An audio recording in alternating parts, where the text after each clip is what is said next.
Assalamualaikum warahmatullahi wabarakatuh. Bertemu lagi bersama saya Bayu di podcast Diagnosa, Dialog Sosial dan Kemanusiaan. Yuk ngobrol santai bersama Diagnosa, Dialog Sosial Kemanusiaan. Nah, hari ini saya sudah bersama Kang Septian dari Sky Volunteer. Gimana kabarnya Kang Septian? Alhamdulillah sehat. Alhamdulillah sehat. Coba ceritakan atau perkenalkan diri dulu, Akang tuh dari mana, terus Sky Volunteer tuh apa sih? Mana ya? Nama saya Septian Firmansyah, biasa dipanggil Kang Septian. Kalau di Pramuka panggilnya kakaknya, jadi Kasep. Oh, anak Pramuka juga? Dulu anak Pramuka. Oh. Nah, kalau background saya itu teknik penerbangan. Dulu saya satu teknik penerbangan ITB, kemudian kenapa bikin Sky Volunteer? Karena saya merasa bahwa dengan background teknik penerbangan gitu ya, saya merasa punya tanggung jawab keilmuan untuk memberikan kontribusi di dunia kemanusiaan gitu. Dan kalau misalkan sebenarnya kan kalau jadi relawan udah dari tahun 2007 ya, pertama kali jadi relawan di gempa Bengkulu. Dan itu pun apapun dikerjain gitu, baru gak ada istilahnya, dari tim SAR, kemudian logistik, segala macam saya kerjain. Tapi tidak ada uniqueness di sana, dan saya merasa bahwa bertahun-tahun jadi relawan kayaknya kontribusinya ya gitu-gitu aja gitu. Saya merasa bahwa harus ada kontribusi yang unik, harus ada kontribusi yang berbeda dari yang lainnya. Makanya balik lagi ke gen saya gitu, balik lagi ke background saya apa sih gitu. Oh, saya dari teknik penerbangan, kemudian saya tertarik di dunia kerelawanan. Ya oke, saya bikin Sky Volunteer gitu, sebuah komunitas yang fokus pada penggunaan drone. Kami dan dari teknik penerbangan kami fokuskan lagi ke satu bidang ya, drone untuk dunia kemanusiaan gitu. Dan meskipun dalam keberjalanannya sampai sekarang itu nggak cuma dunia kemanusiaan atau penanggulangan bencana, tapi juga ke bidang-bidang yang lainnya. Gitu. Berarti Sky Volunteer itu komunitas yang khususnya tuh memakai teknologi drone gitu ya, Kang? Terlebih untuk penanggulangan bencana gitu. Ya. Rada unik nih, karena saya juga baru dengar dan baru tahu ternyata ada ya komunitas yang concern di penanggulangan bencana tapi menggunakan teknologi drone gitu. Kayaknya baru satu-satunya ya, Kang, atau pernah ada sebelumnya? Kalau yang dari awal konsisten menggunakan drone dan melakukannya dari awal sampai akhir atau end to end gitu ya, bahkan secara integrasi kami gitu, bahkan sampai bikin sistem advokasi ke pemerintah dan sebagainya, Sky Volunteer yang leading gitu. Kalau untuk sekarang, kalau dari jaringan kami ya, karena kami merasa bahwa Sky Volunteer juga belum terlalu kuat, kami terus berjaring dengan teman-teman yang lain, seperti misalkan ada APDI, Asosiasi Pilot Drone Indonesia, atau FASI, Federasi Aerosport Indonesia, yang mereka punya jaringan pilot di mana-mana. Kami berjaring dengan mereka dan minta support dari mereka kalau misalkan perlu relawan di daerah yang lain gitu. Tapi kalau untuk dari end to end kami yang ngerjain. Berarti membuka kolaborasi atau relasi-relasi juga dengan yang lain gitu ya, Kang, komunitas Sky Volunteer. Nah, sebelum kita ngebahas lebih jauh nih tentang Sky Volunteer-nya, saya tuh pengen tahu Kang Septian tuh emang dari dulu udah jadi relawan atau dulunya emang pernah ikut organisasi kerelawanan atau baru tergerak hari-hari ini atau gimana, Kang? Kalau yang generasi saya, saya 85 milenial berarti ya. Milenial masuk kuliah tahun 2003. Kalau yang generasi saya, teman-teman relawan yang generasi saya itu tergerak atau ingin jadi relawan itu biasanya rata-rata karena tsunami Aceh awalnya. Awalnya tsunami Aceh. Kita pengen berfungsi. Tsunami Aceh itu benar-benar jadi pukulan untuk Indonesia, tapi juga jadi banyak ruang untuk banyak orang untuk berkontribusi jadinya sebenarnya. Trigger gitu. Jadi trigger yang sangat kuat tsunami Aceh itu. Lanjut tsunami Aceh, kemudian gempa Jogja, lanjut lagi tsunami Pangandaran gitu ya. Nah, di tiga gempa kejadian besar ini saya nggak bisa turun. Karena saya nggak punya kemampuan itu. Saya pengen terlibat itu ke tsunami Aceh, terus ke gempa Jogja, ke tsunami Pangandaran, pengen terlibat. Tapi saya merasa bahwa saya nggak punya kapasitas untuk jadi relawan, karena gak mungkin kita berangkat aja jadi relawan untuk ke sana tanpa ada kemampuan, tanpa ada yang bisa dikontribusikan. Karena tahun 2007 baru join tuh Korps Relawan Salman di ITB. Oh 2007 join. Korps Relawan Salman ITB. Awalnya di pelatihannya dulu. Karena itu tadi saya merasa bahwa untuk jadi relawan ya harus punya kemampuan ya. Saya belajar di sana. Di klasarnya belum selesai, terjadi gempa Bengkulu. Di klasarnya belum selesai. Jadi belum pelantikan tuh, karena di klasarnya tuh 3 bulan harusnya.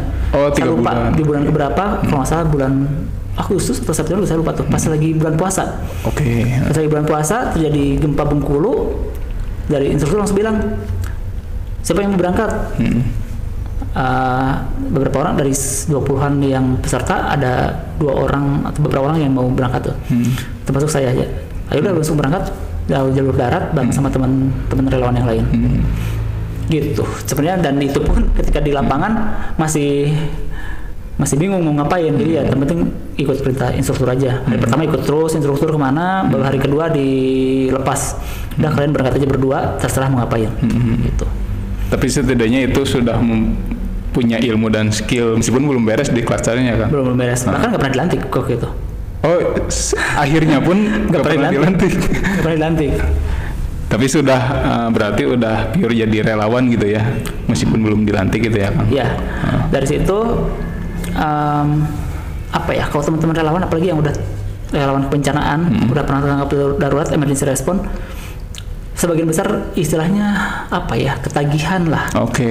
Ketagihan pengen lagi terlibat. Jadi bahkan kalau teman-teman relawan bencana tuh, kalau ada bencana tuh langsung, bro berangkat kapan itu? Irarek edit itu. Ayeuna isukan. Langsung gitu aja. Oke, berangkat. Tinggal kayak gitu aja. Dan pada satu titik sebenarnya sempat bertanya, nih ada problem apa dengan saya gitu, ketika orang lain ada bencana tuh malah sedih gitu ya, berkabung atau gimana, kok kita malah kayak yang ada excitement tersendiri gitu. Itu sempat jadi kegundahan kami juga tahun 2010 kalau sempat gundah. Nah, sempat diskusi sama teman-teman yang lain, ada satu teman yang bilang, that's okay, itu sebuah perjalanan jiwa kita gitu, perjalanan kita, bahwa mungkin orang lain ketika berempati, bersimpati masih sedih aja, tapi kalian para relawan ketika punya rasa sedih, punya rasa empati, punya simpati, kalian take action. Itu sih. Berarti awal mulanya terjun ke dunia relawan tuh emang dari diri sendiri gitu ya Kang? Muncul jiwa empati kemanusiaannya, sehingga akhirnya penasaran terus ikut di Klatsar di Salman gitu. Tapi apakah ada tadi selain trigger karena terjadi bencana di Aceh, terus terjadi bencana di Pangandaran, apakah ada trigger lain yang sehingga Kang Septian tuh mau gitu jadi relawan? Kan relawan tuh kan relawan berarti kan tidak, istilahnya mah tidak dibayar gitu ya Kang. Jadi kenapa sih bisa mau gitu? Ada alasan lain nggak Kang? Kalau alasan yang sangat pribadi kayaknya enggak ya. Maksudnya biasanya kan orang ada yang alasan pribadi, saya karena mengalami gempa jadi pengen kontribusi. Kalau saya enggak, kayaknya saya nggak ngalamin bencana secara langsung atau secara langsung, tapi karena sejak kecil orang tua saya itu aktif di kegiatan sosial gitu ya. Dan kadang suka ikut kemana-mana, jadi kayak terpampar dari kecil aja gitu, terpampar untuk berkegiatan sosial. Meskipun pernah diajarin untuk itu ya. Jadi kayak waktu zaman SD, SMP paling kan mulai dari bakti sosial, kemudian hal-hal kecil kayak gitulah, itu yang terpupuk, mungkin kemudian jadinya saya pengen kontribusi lebih gitu. Jadi tergerak hingga akhirnya jadi action gitu ya Kang? Berarti dari kecilnya emang sudah ada bibit-bibit sosial atau kemanusiaan nih Kang Septian nih? Maybe. Atau mungkin saya merasa bahwa kadang sama teman-teman diskusi juga, ini kita jangan-jangan cuma ego doang nih. Pengen ego jadi pengen relawan. Kadang merasa seperti itu, tapi kemudian berpikir lagi bahwa justru kalau lahirnya dari ego, intinya faktor internal gitu ya, bukan faktor eksternal. Karena lahirnya dari faktor internal ini yang bikin kita lebih kuat untuk berkontribusi gitu. Kalau faktor eksternal itu bisa hilang, bisa kemudian jadi berkurang semacam. Tapi ketika itu lahirnya dari faktor internal kita, itu yang akan terus awet semangatnya. Terus saya tuh dengar juga Kang Septian tuh ternyata anak pramuka juga nih. Dulu. Sama SMA. Oh, sama SMA. Tapi kan anak pramuka teh kalau kemarin saya ngobrol sama anak pramuka juga. Di pramuka tuh nggak ada alumni katanya kan. Katanya sih begitu. Kami sampai kuliah masih sempat balik ke SMA ngobrol lagi, diskusi lagi teman-teman pramuka, tapi kalau sekarang paling berjejaring aja sama teman-teman pramuka kalau misalnya berkegiatan di bencana. Nah, terus kan sekarang tuh sebagai lulusan teknik penerbangan gitu ya. Bisa masuk ke teknik penerbangan tuh itu tuh emang pilihan dari awal atau emang ada dijurungkeun ke orang tua atau gimana Kang? Pilihan. Iya, pilihan. Kenapa tertarik? Suka pesawat sih dulu. Suka pesawat. Sederhana itu. Dan teman-teman saya juga ya yang rata-rata masuk teknik penerbangan, motivasinya yang pertama biasanya suka pesawat. Dan yang suka banget pesawat itu ya.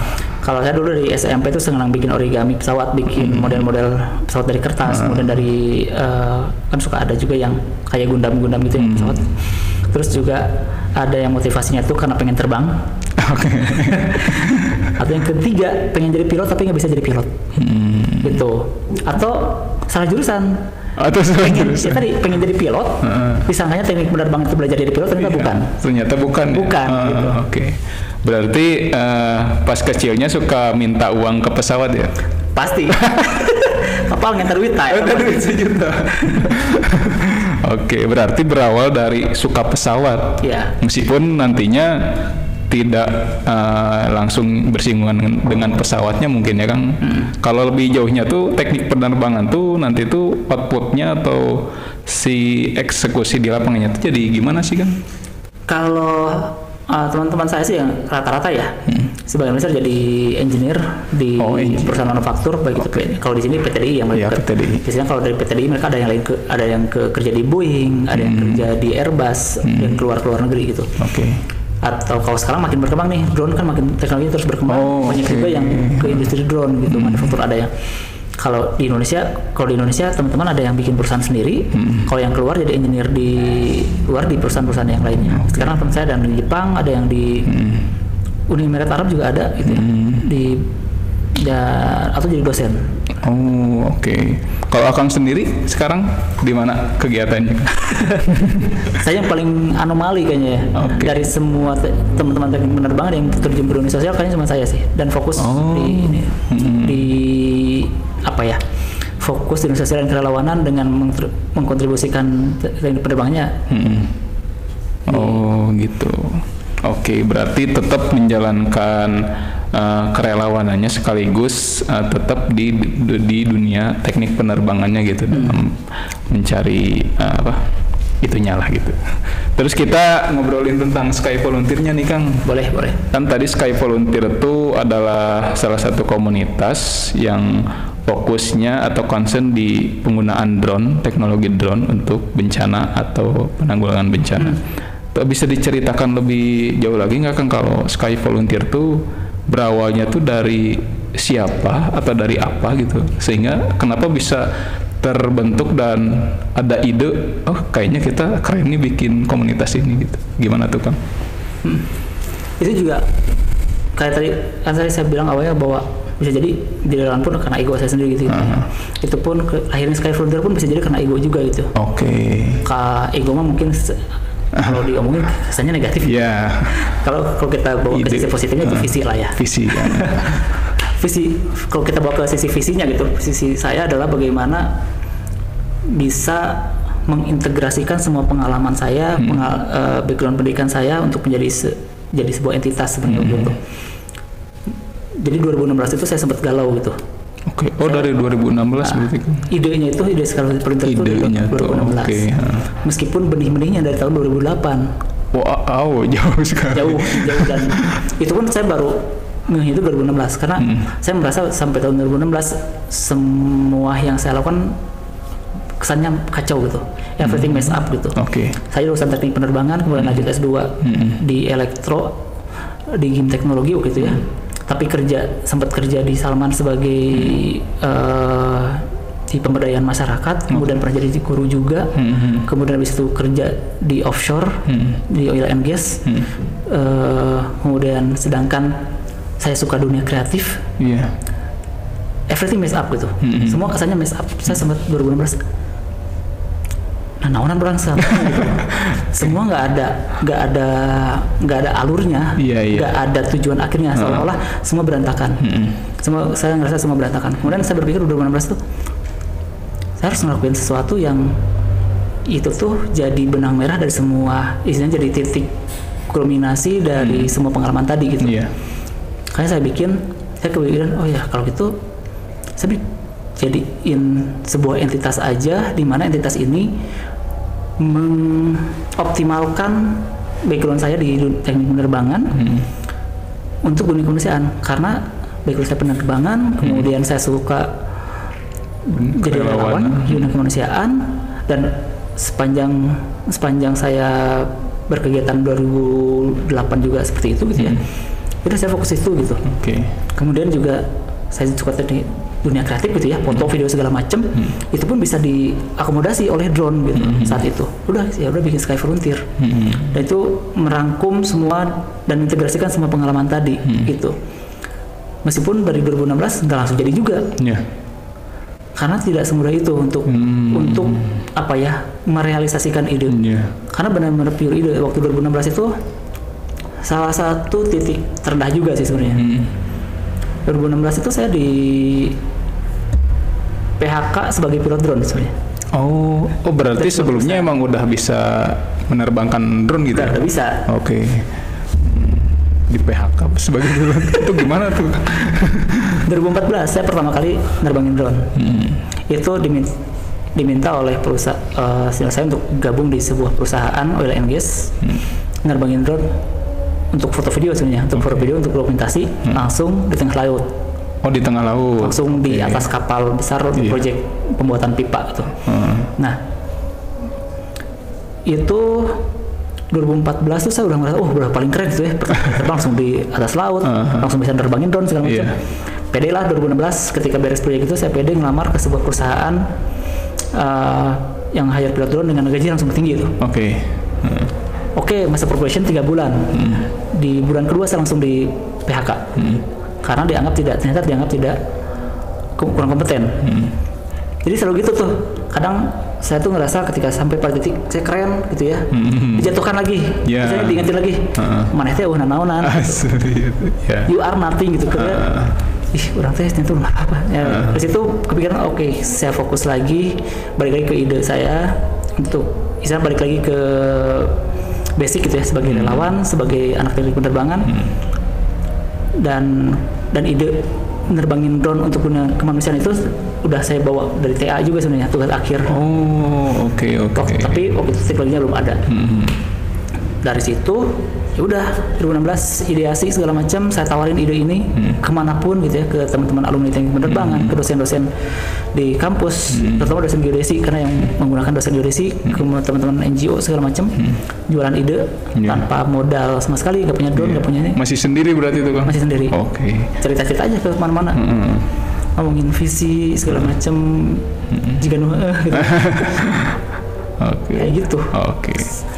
Berarti berawal dari sendiri gitu ya Kang? Atau tadi punya visi yang lebih jauh, atau pengen dunia kebencanaan tuh lebih maju dalam sisi teknologi mungkin ya? Itu pastinya.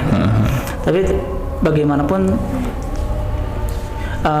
karena saya merasa bahwa awalnya dari visi dan ego itu yang faktor internal itu yang paling kuat, itu yang akan terus bikin kita jalan terus itu, komitmen itu.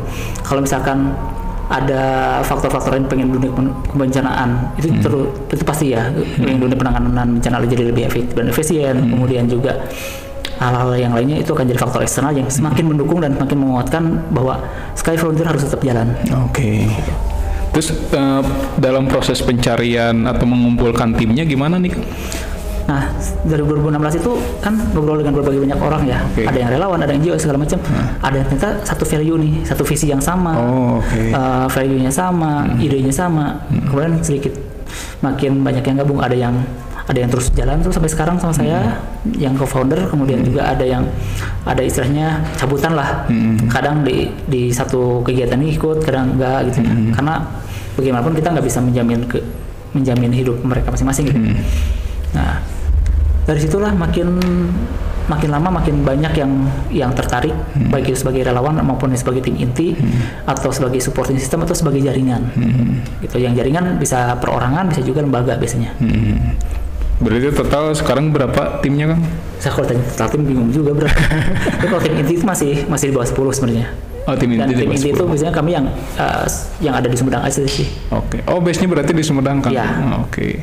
Tapi kalau base-nya di Sumedang, apakah di kota-kota lain juga membuka Sky Volunteer atau enggak? Kalau ada yang tertarik kami tetap ajak gabung gitu. Oke. Apakah nanti mau jadi relawan perwakilan kami di sana, ataukah kalau dia udah punya organisasi, mereka sebagai jaring.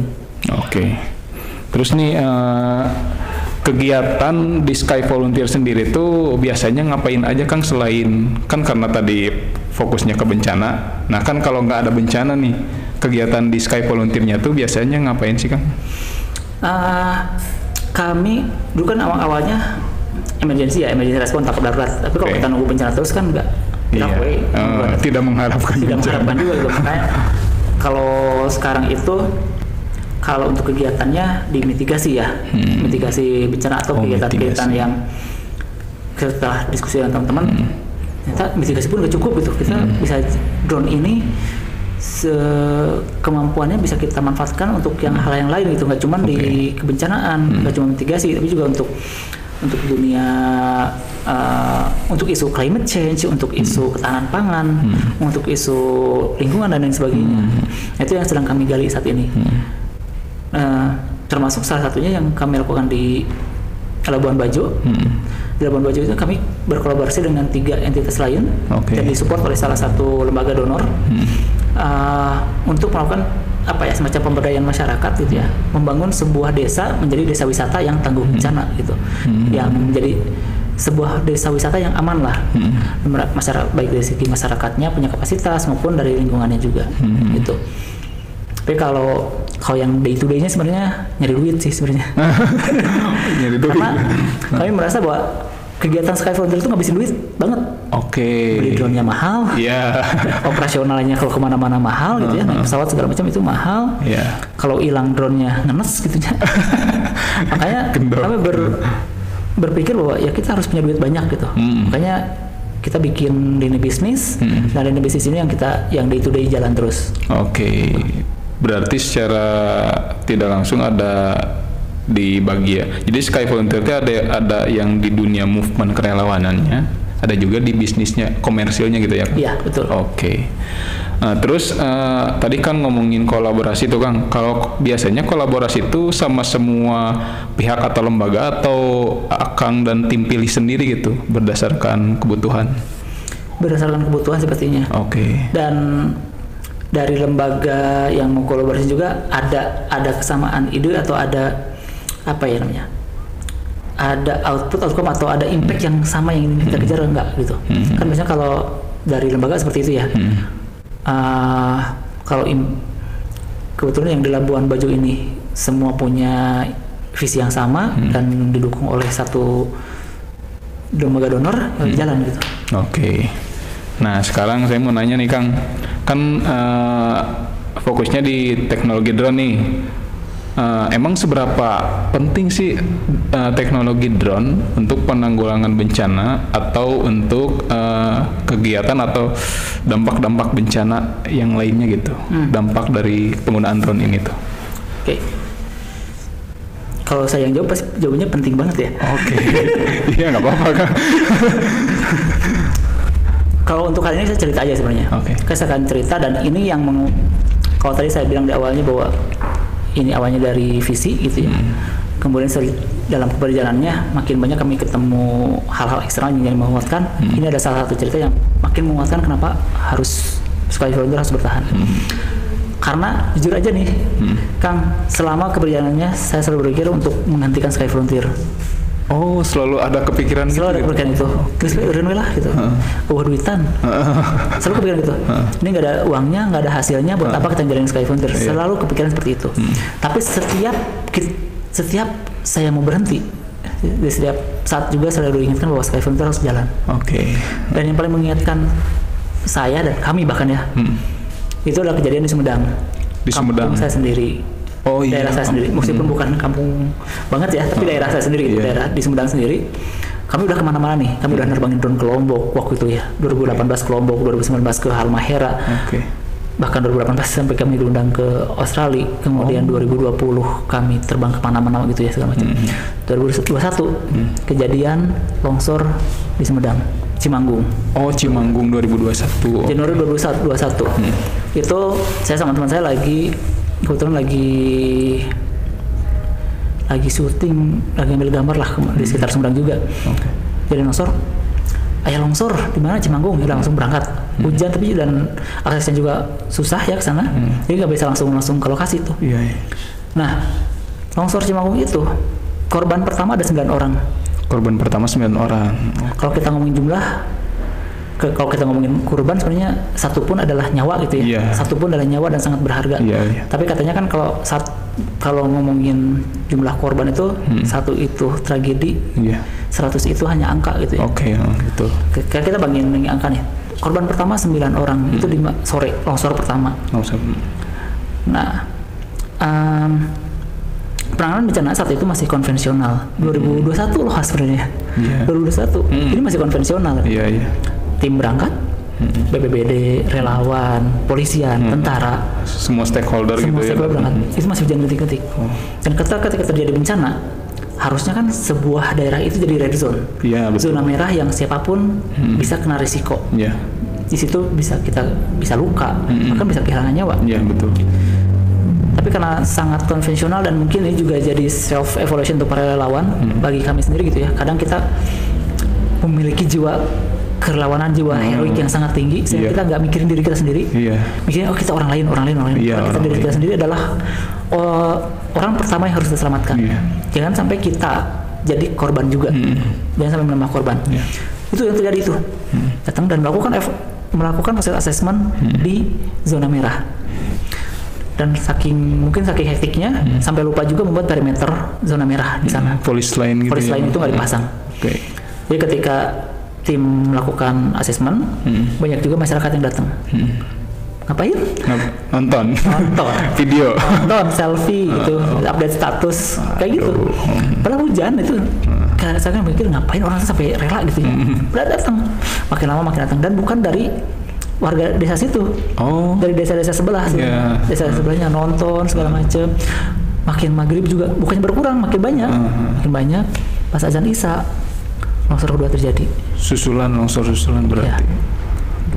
Korbannya jadi 40. Yang asalnya 9. Artinya harusnya ada 31 orang yang tidak jadi korban. Dan di antara 31 korban di longsor kedua itu ada yang dari BPBD, ada dari relawan, ada dari kepolisian juga kalau nggak salah. Saya lupa kepolisian atau dari TNI. Ini benar-benar self evaluation untuk semua tenaga kerelawanan dan tim penanggulangan bencana semuanya.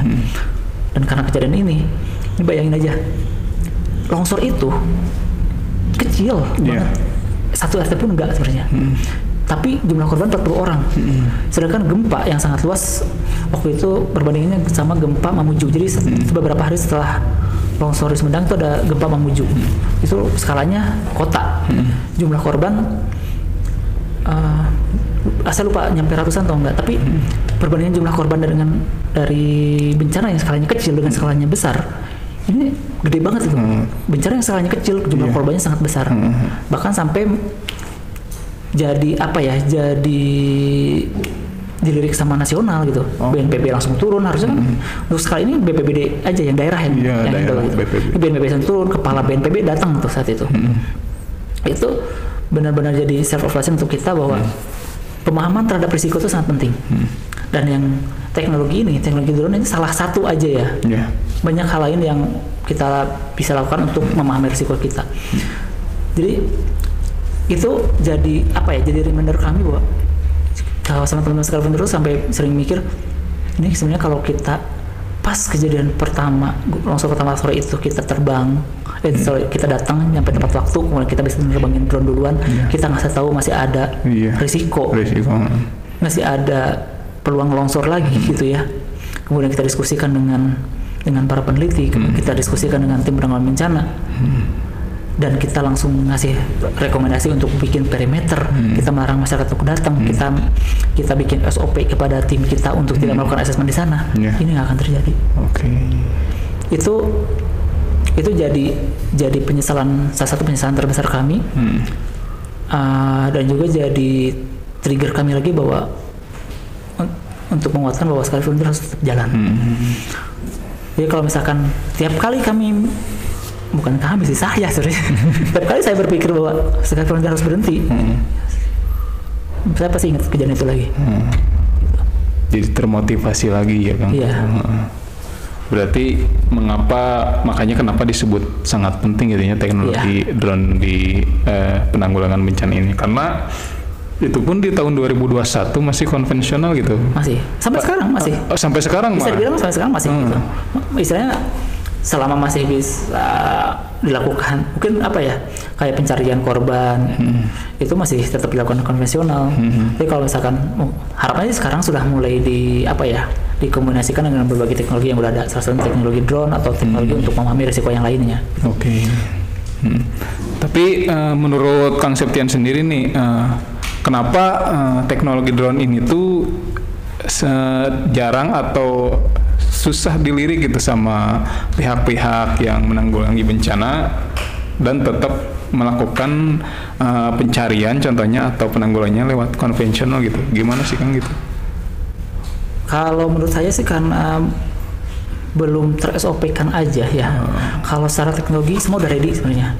Teknologi udah ready ya. Teknologi drone multirotor ada, fixing ada, vertical take off landing ada, semua teknologinya udah ready gitu. Baik itu yang tinggal beli dari yang diekspor dari luar atau yang kita bikin sendiri di Indonesia, itu semua udah ready gitu. Para pilotnya udah juga banyak gitu ya. Istilahnya kalau daerah-daerah yang banyak relawannya, kita bisa hire relawan, ajak relawan untuk menerbangin drone dan memahami risiko tadi gitu ya. Tapi karena SOP tadi ya, SOP-nya belum ada di sistem kita, di sistem penanggulangan bencana kita. Kemudian juga karena SOP, karena ini akan terkait dengan banyak hal Kang. Karena ketika nerbangin drone itu bukan hanya sekedar nerbangin drone gitu. Nggak bisa langsung terbang gitu Kang? It's not about just flying gitu kan. It's beyond fly gitu. Ini lebih dari sekedar terbang gitu. Karena dari situ kalau mau nerbangin drone aja kita harus ada izin terbangnya gitu. Harus izin terbang karena kita ketika terjadi emergency response, katakanlah tanggap darurat, itu ada helikopter lewat. Kalau kita asal nerbangin drone, terjadi tabrakan sama helikopter, salah kita. Terus juga habis itu terkait dengan komunikasi antar pilot drone-nya sendiri gitu. Habis itu ngolah datanya gimana, habis itu storing datanya gimana, analisis datanya segala macam, itu panjang juga. Makanya sistemnya harus sudah matang baru kita jalan gitu. Jadi menerbangkan drone juga tidak seenaknya gitu ya Kang? Bahkan kan jadi bukan mainan gitu ya Kang? Bukan. Karena kan masih banyak juga yang mungkin belum tahu gitu ya, standar menerbangin drone tuh apakah harus ada perizinannya atau di ketinggian berapa kan gitu. Malah kan katanya kan Kang Septian pernah ada kejadian drone hilang juga kan? Itu gimana ceritanya Kang bisa hilang gitu?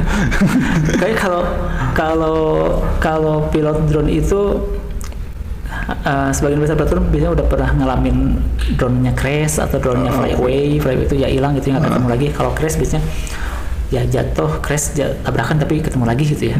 Atau sekedar ada problem apa pasti ada aja gitu. kasusnya macam-macam ya. Ada yang mungkin kita kalau untuk pemetaan ya, kalau pemetaan menggunakan drone, kita bisa jadi di awal itu setting ketinggiannya kurang pas nih gitu. Kalau kemarin kan kasus yang kemarin tim saya sama BNPB sama teman juga dari APDI gitu ya, waktu di Sumatera Barat kita nerbangin drone yang harganya 700 juta gitu ya. 700 juta? 700 juta. Hari pertama lancar. Kita mentahin hari pertama itu 300 hektar cuma dalam 2 kali penerbangan kalau nggak salah. 300 hektar dalam 2 kali terbang. Sore doang itu juga kalau nggak salah. Siang sama sore. Besoknya kita terbang untuk yang ketiga kalinya, mapping ternyata crash. Dan sampai sekarang nggak ketemu. Tapi dicari itu? Iya, saya sama teman saya sempat nyari sampai ke bukit, di kaki Gunung Marapi itu, kami nyari sampai ke hutan nyari. Tapi nggak ketemu. Terus gimana itu menguap? Dijelaskan saja. Hanya jadi pilot drone teh banyak pelajarannya sebenarnya Kang. Banyak hikmahnya gitu. Belajar untuk ikhlas gitu ya. Terus kalau misalkan di pilot drone teh, kalau kita lihat di layar gitu, drone kita makin tinggi. Ternyata kita kecil gitu ternyata. Itu mengingatkan kita bahwa ternyata kita kecil di ketinggian 50 meter aja kita cuma titik gitu. Gitu. Intinya mah ikhlas sih kayak belajar ikhlas. Kita kan hese. Iya, itu lumayan ya kan. 700 juta, Bro. 700 juta. Alhamdulillah bukan punya saya kalau gitu. Kalau saya paling mentok yang hilang yang harga 20 juta lah. 20 juta. Emang bedanya apa sih Kang? Itu 700 juta emang yang paling bagus atau ada lagi yang? Ada lagi yang lebih bagus, yang sampai MM-an juga ada. Tergantung fiturnya apa aja, kemampuan terbangnya, teknologinya seperti apa yang disematkan dan macam-macam lah. Seharga rumah berarti ya? Iya ya, kalau dipikir-pikir seharga rumah. Cuman kan rumah nggak bisa terbang ya Kang? Tapi bisa. Oke, balik lagi ke tadi penanggulangan bencana. Kalau Sky Volunteer sendiri di kontribusi di bencana ini, penerbangan pertamanya waktu di mana nih Kang? Gempa Lombok. Gempa Lombok tahun 2018. Lombok 2018 itu penerbangan pertama Sky Volunteer sebagai first flightnya sebagai Sky Volunteer dan kita mulai step bahwa Sky Volunteer ada gitu. Itu kolaborasi juga atau emang inisiatif kesana sendiri? Kolaborasi karena Sky Volunteer nggak punya apa-apa. Jadi karena 2016 kan sebenarnya cuma ide aja. Saya jualan ide ke teman segala macam 2018. Dan waktu 2 tahun itu sudah cukup untuk membangun jejaring dan jualan ide itu cukup cukup berhasil lah ya. Waktu itu kepikiran 2018 kita mau ke Lombok mau mapping tapi kita nggak punya drone gitu. Saya sama teman udah kontak teman yang punya perusahaan di Bandung. Bro, gue mau ke Lombok mau nerbangin drone, lu mau support nggak gitu. Udah, dia jawab nih, kalian siapin bayaran, lo Sky Volunteer siapin dananya aja. Udah kami galang dana waktu itu lewat salah satu platform gitu ya, nggak boleh sebut nama ya? Nggak boleh. Salah satu platform crowdfunding. Alhamdulillah saya dapat sekitar 5 juta atau 10 juta, saya lupa. 5 juta di awal, pokoknya cukup untuk menerbangkan 6 orang ke Lombok. Cukup untuk menerbangkan 6 orang ke Lombok. 2 orang dari perusahaan tadi ya, 1 pilot, 1 yang olah datanya. Saya dari Sky Volunteer ada 3 orang, saya dan Kang Firman sebagai dia tuh bagian komunikasi ke berbagai pihak sama Kang birokrasi. Sama ada satu bagian logistik, sama satu lagi dari You Inspire sebagai media yang ambil video gitu karena kita mau ngambil data. 6 orang nih nerbangin dong. Jadi benar-benar beli tiket pesawat cuma untuk berangkat. Nggak ada tiket untuk pulang. Nah itu di sana berapa hari, 7 hari, saya lupa. Dan nggak bisa langsung terbang juga. Karena harus ngobrol kemana dulu gitu, minta izin segala macam dulu sebelum terbang karena harus memastikan terbangnya aman gitu ya. Dan kita memastikan ingin terbang aman dan proper nih dan bertanggung jawab gitu. Karena itu sebagai salah satu kami ingin jadi itu sebagai contoh bagaimana melakukan pemetaan yang baik di daerah bencana. Dan ketika mau pulang belum dapat dana lagi karena crowdfunding, karena kami fokus di sana nggak ada yang crowdfunding, nggak ada yang mikirin, nggak ada yang handle gitu. Akhirnya telepon lagi teman yang punya perusahaan. Gak bisa balik bro. 6 orang lagi. Gak bisa balik bro. Ya udah, lu usaha sebisanya kata dia tuh, beresin target lo. Kalau emang masih kurang duitnya, lo bilang aja ke gue. Akhirnya dibantu sama temennya. Akhirnya bantu beliin tiket sama dia. Mantap, solid sekali berarti teman. Jadi yang paling penting itu bukan punya drone, tapi punya teman yang punya drone. Relasi berarti penting. Relasi itu penting banget. Oke. Kenapa bisa penting banget kan? Karena kalau katanya ya punya 1000 teman itu nggak cukup, punya satu musuh tuh pusing gitu. Nah, bagi kami di Sky Frontier bangun jejaring, bangun relasi itu menjadi sangat penting karena kami merasa kami kekurangan. Merasa mungkin kalau kami merasa semua serba cukup, Sky Frontier punya cukup, kami nggak perlu yang lain-lainnya. Tapi karena kami merasa kami berawal dari nol, sehingga kita perlu punya memperkaya diri dengan membangun jaring tadi gitu. Bangun jaring, ada yang punya drone, ada yang punya uang, ada yang punya akses perizinan, ada yang punya akses media dan lain sebagainya. Jadi kami bikin bangun teman sebanyak mungkin. Gitu. Oke. Berarti di Sky Volunteer sendiri isinya tuh bukan hanya pilot drone semua berarti ya? Ya. Nggak cuma pilot drone. Nggak cuma pilot drone. Tapi Akang sendiri pilot drone? Iya masih. Oke. Itu ada SIM-nya atau ada sertifikatnya nggak sih? Sertifikasi ada sih. Oke.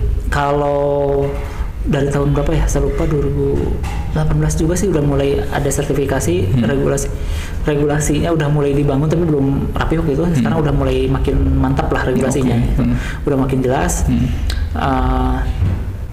Mungkin yang spesifik untuk kebencanaan aja yang masih belum apa ya, belum firm gitu ya.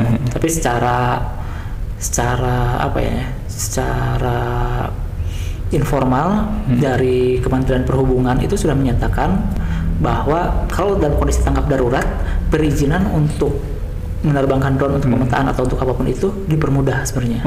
Asalkan yang minta adalah yang berwenang izinnya, yaitu BNPB. Oh iya, yang berwenang. Makanya bagaimanapun Sky Frontier harus nempel banget sama BNPB karena kuncinya di sana. Kunci untuk dapetin izinnya, kunci untuk akses ke berbagai daerah bencana, segala macam ada di sana. Berarti masih sering kolaborasi sama BNPB juga ya kan? Sampai saat ini masih. Sampai saat ini masih. Karena harus ada yang dari pihak berwenangnya ya, yang perizinan menerbangkan itu. Iya. Oke. Terus kan tadi Kang Septian sendiri kan cerita katanya kan pernah juga diundang ke luar negeri untuk itu tuh ngasih apa, pelatihan atau workshop gitu. Ada yang pelatihan, ada yang diminta untuk berbagi insight terkait bagaimana membangun entitas berbasis inovasi tadi gitu. Karena kalau di dunia internasional berbagai isu ya, bagi isu climate change, isu disaster risk reduction, isu apapun itu ya, pemanfaatan inovasi ini sangat dilihat banget gitu. Oh, dilirik sekali. Dilirik sekali gitu. Bagaimana kita bagaimanapun ya, Indonesia itu tetap dilihat sebagai negara berkembang kan. Kalau di dunia internasional gitu. Jadi ketika kita melakukan inovasi atau memanfaatkan inovasi itu buat dunia internasional itu sudah sangat oke gitu. Dan mereka ingin tahu kok bisa orang anak-anak muda di negara yang masih berkembang itu fokus untuk membangun inovasinya gitu. Makanya diundang untuk berbagi bagaimana ngembangin Sky Frontier, sistem kerjanya seperti apa, bagaimana, dan yang mereka ingin tahu sebenarnya justru kendala-kendalanya gitu. Kendala untuk membangun inovasi itu seperti apa gitu. Terus juga dan kita ada apa sih lesson learn yang bisa didapat dari sana. Kalau untuk bikin pelatihan sih ke negara yang lebih berkembang dari kita, Timor Leste justru. Kalau negara maju mah nggak perlu dilatih lagi ya. Iya. Tapi apakah di negara lain juga ada inovasi lewat drone ini juga di penanggulangan bencananya? Pasti. Kalau negara-negara maju mereka di beberapa negara ada yang sudah terintegrasi ya dengan sistem penanggulangan bencananya. Misalkan udah di BNPB-nya mereka lah ya, di BNPB-nya atau di Basarnas-nya mereka udah ada SOP-nya untuk menggunakan teknologi seperti ini gitu. Di beberapa negara lain ada yang belum, mungkin masih ada tahapan seperti kita, masih dalam proses menyusun SOP, mengintegrasikan dan lain sebagainya. Dan kalau di Indonesia sih kalau menurut saya makin berprogres kok dari 2018 sampai sekarang 2024 saya merasakan bahwa makin berprogres itu meskipun pelan. Iya. Gitu. Saya diundang sama BNPB untuk untuk mengawal pembuatan SOP itu dari akhir 2022 sebenarnya. Sampai sekarang belum jalan tapi makin baik. Dan proses deployment ke lapangan pun makin oke sebenarnya sekarang. Kalau dulu tuh kami susah banget ini deploy, kan nggak punya duit ya. Dan mahal kemana-mana tuh.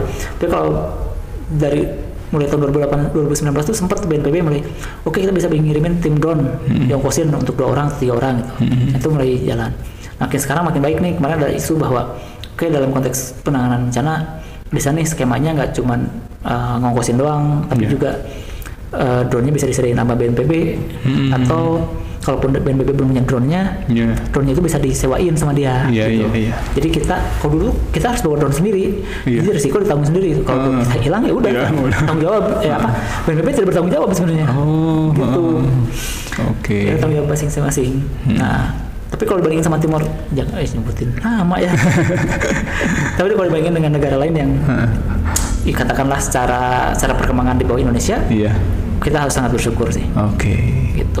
Berarti berbagai hal ya. Iya, berarti udah terlirik keren gitu ya pemuda Indonesia itu sebenarnya. Banget kan. Oke. Banyak. Saya ketika ketemu teman-teman lain yang para inovator kemudian di berbagai bidang ya, nggak cuma di dunia kebencanaan, misalkan di isu lingkungan, isu climate change, isu ketahanan pangan dan sebagainya, banyak banget anak-anak muda Indonesia yang keren banget. Oke, berarti harus bangga nih kita jadi bangsa Indonesia. Terutama pemuda tuh harus berinovasi dan keren lah pokoknya mah. Karena pemuda tuh pikirannya tuh tajam gitu ya Kang, si otaknya tuh masih bisa berpikir dengan akurat atau idenya tuh bisa jadi bagus dibandingkan dengan yang udah sepuh mungkin gitu. Tapi saya masih muda nggak ya hitungannya? Masih muda kan? Udah mau 40. Milenial tuh masih muda. Nah saya tuh kelupaan tadi tuh mau nanya ini kan di Sky Volunteer sendiri tuh saya lihat Instagramnya tuh ada kegiatan di sekolah. Itu tuh program apa sih? Kita nyebutnya Safe School Movement sebenarnya. Masih terkait juga dengan proses mitigasi atau membangun kesiapsiagaan di masyarakat, terutama anak-anak. Safe School Movement sendiri lahir karena waktu itu gempa lagi di Sumedang. Di Sumedang lagi. Jadi Sumedang ini saya pikir waktu itu saya mikir Sumedang mah tenang-tenang dan nyantai gitu. Semua orang di Sumedang semua berpikir seperti itu. Dan mungkin semua orang di Indonesia berpikir bahwa Indonesia baik-baik aja, tidak ada risiko. Bandung juga mungkin sama. Padahal ternyata kita punya banyak ancaman, banyak risiko dan segala macamnya. Nah, waktu itu dari gempa Sumedang awal tahun ini ya, awal tahun ini semua shock. Meskipun gempanya tidak terlalu besar, terus juga dampaknya tidak terlalu besar juga gitu ya, kerusakan tidak terlalu berat, kemudian juga tidak ada korban jiwa, tapi itu semua menggoncang warga Sumedang. Jadi kayak semacam trigger, kita ternyata di tempat yang berbahaya, gitu. Kita nggak, karena apa ya, sepanik itu gitu, sepanik itu warga di Sumedang. Mereka saling mencari tahu, ini gempanya kumaha segala macam, dan tidak ada, seolah masih kurang ruang untuk mencari tahu. Orang masih mencari tahu. Makanya kita bikin kita masuk ke sekolah dulu. Kita masuk ke sekolah karena ke masyarakat mungkin kita agak berat gitu ya. Karena gini, jujur aja kan yang namanya kegiatan kerawanan tuh nggak ada duitnya ya. Dan kita bahkan harus ngeluarin uang gitu ya, untuk budget untuk segala macamnya. Kami cari kegiatan yang sebisa mungkin itu menggunakan energi minimal kita gitu. Tidak energi minimal kita dan menyenangkan gitu. Bagaimana kita harus fun gitu. Dan waktu itu karena gempa Sumedang tidak ada kelihatan bangunan yang rusak, kegiatan utama kami sekali untuk memetakan kerusakan itu jadi kurang berarti sebenarnya karena nggak ada kerusakannya. Yaudah kita bikin kegiatan lain. Yaudah kita masuk ke sekolah aja. Kita bangun kesiapsiagaan anak-anak kita dari dini gitu. Kita masuk ke mulai dari yang TK, SD, SMP, SMA, bahkan kampus pun kita masuk gitu. Bahkan kampus pun udah masuk gitu. Dengan pendekatan yang semua berbeda-beda. Nah, karena di Sky Volunteer itu sebagian besar relawan yang take action gitu ya. Bukan relawan yang, jarang ada relawan yang katakanlah planner, makanya kan berkolaborasi juga dengan yang lain. Ada kami kerjasama dengan namanya YABI, Yayasan Adaptasi Bencana Indonesia di Jakarta. Mereka yang bikin kurikulum, mereka yang nyiapin kurikulum untuk pendekatan ke TK SD gimana, SMP SMA seperti apa, kuliah seperti apa, gitu. Dan kami yang jalanin di lapangan. Oke, berarti yang ke sekolah-sekolah itu tuh program mitigasi bencana ya Kang? Berarti pra bencana edukasi. Yes, di edukasi. Oke. Nah terakhir nih Kang, kan Sky Volunteer tuh komunitas ya Kang. Bisa nggak sih kita yang dari luar tuh ikutan jadi volunteer atau jadi kontribusi gitu di Sky Volunteer? Kalau kami sih membuka ruang untuk siapapun untuk berkontribusi ya. Siapapun. Katakanlah jangan berpikir bahwa harus jadi pilot drone baru bisa masuk di Sky Volunteer. Karena kami di Sky Volunteer tuh membutuhkan banyak pihak dengan berbagai talenta gitu. Nggak cuma pilot drone-nya, kayak misalkan untuk ngurus sosial media misalnya. Sosial media kami itu kita banyak kegiatan tapi malas update gitu, dan bikin Instagram yang rapi itu, kami effortnya nggak ada. Makanya pas tadi tanya sama Teh Tita gitu ya, Kang, Sky Volunteer IG-nya nggak update, gimana ya? Karena saya sendiri nggak terlalu suka medsos gitu. Medsos pribadi jarang aktif, malah lebih aktif Sky Volunteer gitu. Kalau misalnya ada kegiatan kita update story di sana. Jadi kita bisa membuka ruang untuk siapapun berkontribusi. Baik itu katakanlah kalau mau jadi member atau jadi jejaring kita. Kalau misalkan Kang, kita mah udah punya entitas sendiri nih, saya punya organisasi apa, bisa dong kita kolaborasi, bisa gitu. Ayo gitu, misalkan mau kolaborasi bareng di sekolah dengan Safe School Movement, sangat visible. Saat ini yang Safe School Movement sendiri selain yang YABI tadi, ada juga UMN, Universitas Multimedia Nusantara kalau nggak salah, internasional lupa tuh, yang di Tangsel. Mereka menjadikan itu program untuk mahasiswanya, dan mereka berkontribusi ke sana, ke Sumedang, gitu. Oke, berarti bisa semua juga ikut gitu ya Kang? Nggak harus jadi pilot drone dulu ya? Nggak harus. Iya, itu PR sih. Nah, kemana nih Kang? Menghubungi apa atau ke sosmed yang mana gitu kalau menghubunginya? Untuk saat ini paling gampang lewat IG aja sih. Oh, lewat IG aja. Apa IG-nya Kang? Sky Volunteer. Sky Volunteer. Gabung semua. Oke, itu buat sobat Humanity atau penonton yang mau ikut jadi volunteer, nggak harus jadi pilot drone dulu. Yang penting mah punya talenta, skill, dan mau belajar gitu ya Kang. Nanti bisa ikut atau bisa langsung kunjungi Instagramnya Sky Volunteer, bisa di search gitu. Oke, sangat seru gitu ya ngobrol sama Kang Septianto, karena saya juga baru pertama tahu ada komunitas yang fokusnya di drone tapi di penanggulangan bencana gitu. Mungkin teman-teman juga ada yang baru tahu. Terus terakhir ini Kang, ada pesan-pesan yang ingin disampaikan nggak ke penonton dari Kang Septian? Terakhir ya, mungkin ini juga untuk teman-teman anak-anak muda. Ini untuk anak muda ya targetnya ya? Iya, anak muda saja. Anak muda, saya juga anak muda. Saya merasa muda, menolak tua sebenarnya. Jiwanya muda. Meskipun udah 40 saya menolak tua. Bagi saya pribadi dan kalau mungkin teman-teman Sky Volunteer beda-beda motivasinya, beda-beda visinya juga gitu. Ada tapi kalau secara bagi saya pribadi, Sky Volunteer adalah perjuangan ide sebenarnya. Bagaimana sebuah ide, sebuah visi itu diperjuangkan dan bertahan sampai terus jalan sampai akhir gitu. Ini nggak mudah. Kayak tadi saya bilang, saya berkali-kali ingin menggantikan Sky Volunteer karena merasa bahwa Sky Volunteer nggak diterima, Sky Volunteer nggak ada misalnya nggak ada duitnya, Sky Volunteer nggak didukung sama yang lain, banyak hal yang seperti itu.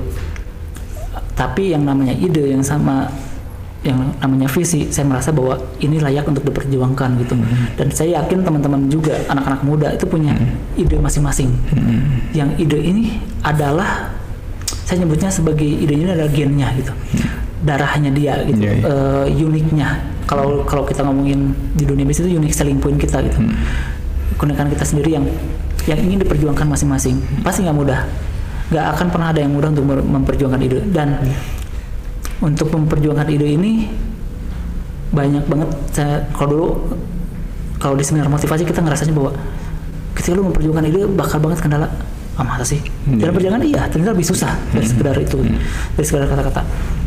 Dan perjalanannya ternyata nggak mudah, ternyata kendalanya nggak selalu ada aja, bahkan lebih banyak kendala daripada problemnya. Tapi ketika kita terus berjuang, kita terus melangkah sedikit demi sedikit gitu ya, dan kita menikmati prosesnya tersebut gitu ya, itu kita bisa menikmatinya gitu.